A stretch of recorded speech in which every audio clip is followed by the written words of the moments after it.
Assalamualaikum warahmatullahi wabarakatuh. Shalom, perkenalkan nama saya Diva Mislandari dengan NIM C20423040. Tujuan saya membuat video ini ialah untuk memenuhi salah satu tugas dari mata kuliah komunikasi bisnis. Dan materi yang saya akan presentasikan pada saat ini dan jelaskan ialah mengenai komunikasi kerja. Selamat menyaksikan. Yang pertama, kita masuk dalam pengertian komunikasi kerja. Nah, apa sih itu komunikasi kerja? Jadi, komunikasi kerja ialah proses penyampaian informasi, instruksi, dan ide dalam lingkungan kerja. Jadi, di dalam kita bekerja, pasti akan selalu ada namanya penyampaian idenya kita, atau kita mau menyampaikan instruksi di dalam lingkungan kerja. Jadi, kita membutuhkan komunikasi. Nah, komunikasi ini bertujuan untuk apa sih? Jadi, komunikasi kerja ini bertujuan untuk memastikan pekerjaan berjalan efektif dan sesuai tujuan organisasi. Kita bayangkan saja kalau misalnya di dalam tempat kita kerja itu tidak ada komunikasi, pasti hal-hal yang kita mau sampaikan di dalam lingkungan kerja kita ini tidak bisa disampaikan. Baik, selanjutnya kita masuk dalam peran komunikasi dalam dunia kerja. Jadi, misalnya kita di dalam dunia kerja itu kita memiliki komunikasi kerja ini memiliki peran tersendiri dan terdiri dari 4. Nah, apa saja itu? Yang pertama, membantu kelancaran operasional. Jadi, kalau misalnya kita dalam perusahaan, dalam dunia kerja, itu pasti kita membutuhkan komunikasi untuk kelancaran operasional agar apapun yang kita kerjakan sebagai job desk atau tugas kita di dalam perusahaan itu bisa terjadi karena adanya komunikasi. Nah, yang kedua di sini ialah membangun hubungan profesional antara karyawan. Jadi kalau misalnya kita di dalam perusahaan, setiap kita berhubungan dengan karyawan lain, pasti kita membutuhkan komunikasi. Nah, komunikasi ini terjadi apabila kita dapat memberikan komunikasi yang baik dan juga berkomunikasi dengan sesama karyawan. Nah, makanya tercipta hubungan profesional antara karyawan. Selanjutnya kita masuk dalam bentuk atau bidang komunikasi kerja. Nah, di sini terbagi menjadi 4. Apa saja itu?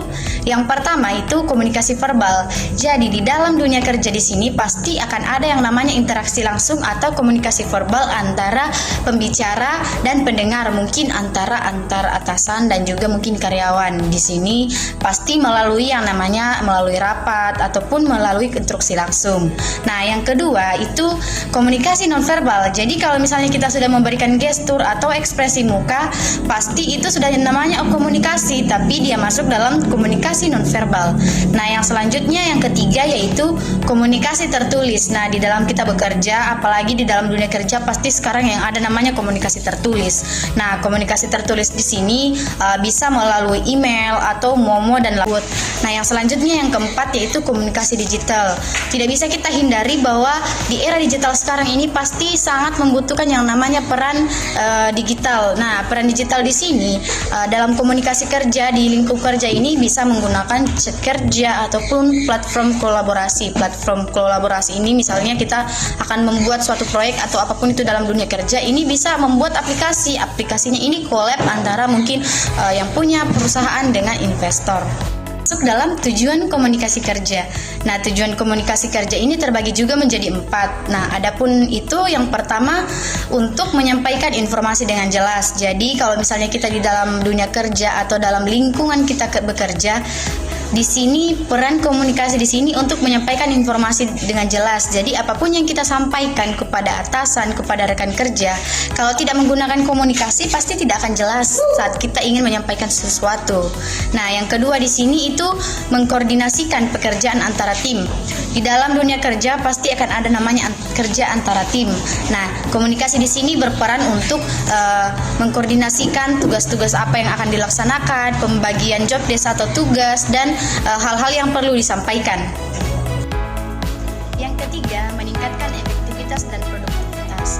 Jadi di dalam dunia kerja, kalau misalnya komunikasi antara karyawan dan juga atasan ini terjalin dengan lancar dan juga dengan baik, otomatis di dalam pencapaian perusahaannya ini pasti akan meningkat baik dari segi efisiensinya dan juga produktivitas barang atau jasa yang dihasilkan dalam dunia kerja ini bisa meningkat karena ada komunikasi yang baik di dalamnya. Nah, yang terakhir, yang keempat yaitu menumbuhkan rasa saling percaya. Di dalam kita berbuat atau menjalin hubungan bersama rekan kerja, atasan dan juga karyawan, itu harus ada yang namanya rasa saling percaya. Saya sebagai karyawan harus percaya kepada atasanku dan atasanku harus percaya kepada saya. Jadi perlu komunikasi untuk mereka menumbuhkan rasa percaya di dalam dunia kerja. Selanjutnya kita masuk dalam komponen komunikasi kerja. Nah, apa saja yang termasuk dalam komponen komunikasi kerja? Yang pertama itu pasti ada pengirim pesan atau sender. Pasti ada orang atau mungkin atasan yang akan menyampaikan pesan tersebut.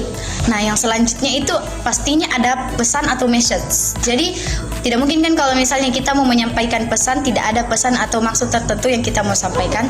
Jadi di dalam komponen kerja ada namanya pesan atau message. Nah, yang selanjutnya yaitu media komunikasi. Seperti yang saya sampaikan sebelumnya, media komunikasi ini bisa melalui mungkin komunikasi verbal, non-verbal, tertulis ataupun digital. Bisa melalui secara langsung ataupun juga bisa secara digital. Yang selanjutnya di sini ialah feedback. Jadi komponen komunikasi kerja pasti membutuhkan yang namanya feedback. Jadi kalau misalnya saya sebagai karyawan, saya bertanya melaksanakan komunikasi kerja kepada atasan, pasti saya mengharapkan yang namanya feedback, di mana pertanyaan saya ini harus dijawab oleh atasan.